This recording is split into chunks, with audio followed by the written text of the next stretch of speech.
क्या आपको अभ्यास की ताकत पता है?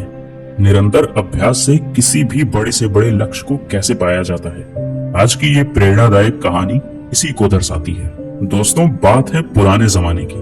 तब ना स्कूल होते थे और ना ही किताबों से भरी अलमारियां।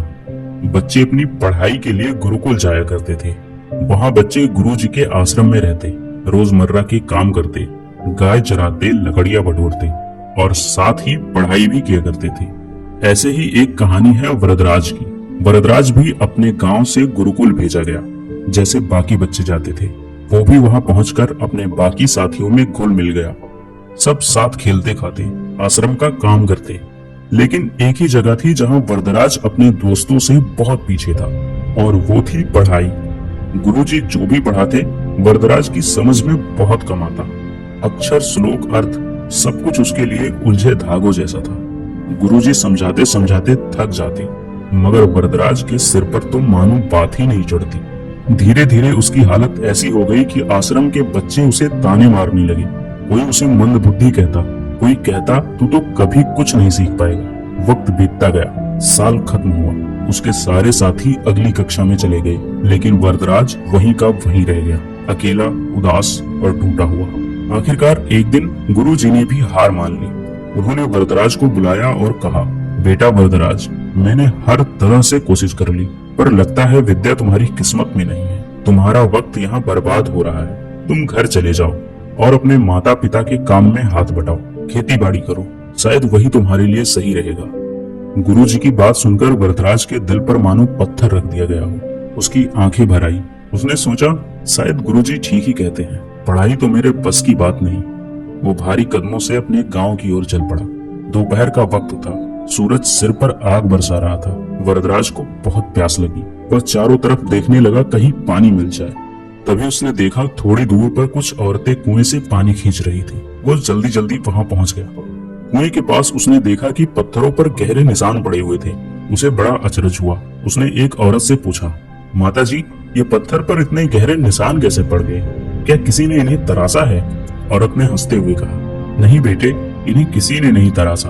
ये निशान तो इस रस्सी के रोज रोज कुएं में ऊपर नीचे आने जाने से बने हैं। देखो ये रस्सी कितनी पतली और कोमल है, फिर भी रोज रोज के घिसने से इसने पत्थर में इतने गहरे निशान बना दिए। बस यही बात वरदराज के दिल में तीर की तरह चलेगी। उसने सोचा, जब कोमल सी रस्सी भी रोज रोज कोशिश करके ठोस पत्थर में निशान डाल सकती है, तो क्या मैं रोज रोज अभ्यास करके अपने दिमाग में विद्या नहीं भर सकता? उसकी आंखों में नई चमक आ गई। अब वरदराज को यकीन हो चला था कि लगातार मेहनत से नामुमकिन भी मुमकिन हो जाता है। वरदराज ने वही कुएं के पास फैसला किया, मैं हार नहीं मानूंगा।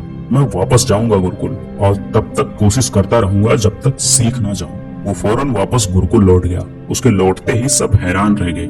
गुरुजी ने पूछा, बेटा वरदराज, तुम फिर क्यों लौट आए?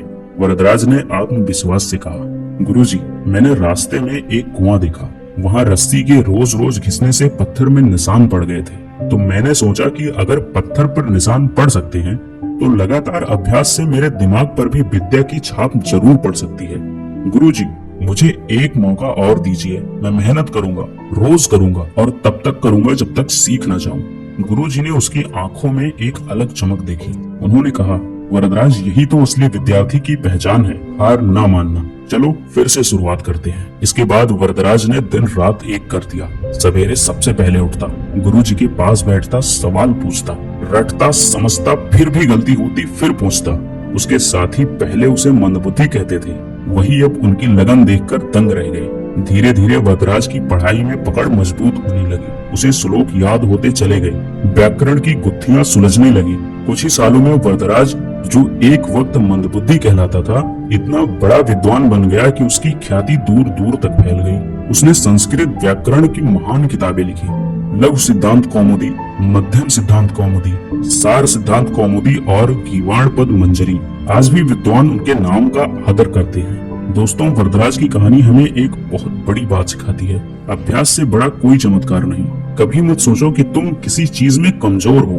अगर वरदराज हार मान लेता तो शायद दुनिया कभी उसका नाम नहीं जानती, लेकिन उसने ठान लिया और कर दिखाया। इसीलिए याद रखना दोस्तों, मेहनत करो, रोज करो, धैर्य रखो और दुनिया को दिखा दो कि तुम क्या कर सकते हो। और अंत में मैं यही कहना चाहूंगा, किस्मत के भरोसे मत बैठो, मेहनत करो, फिर देखो पत्थर भी मोम की तरह पिघल जाएंगे।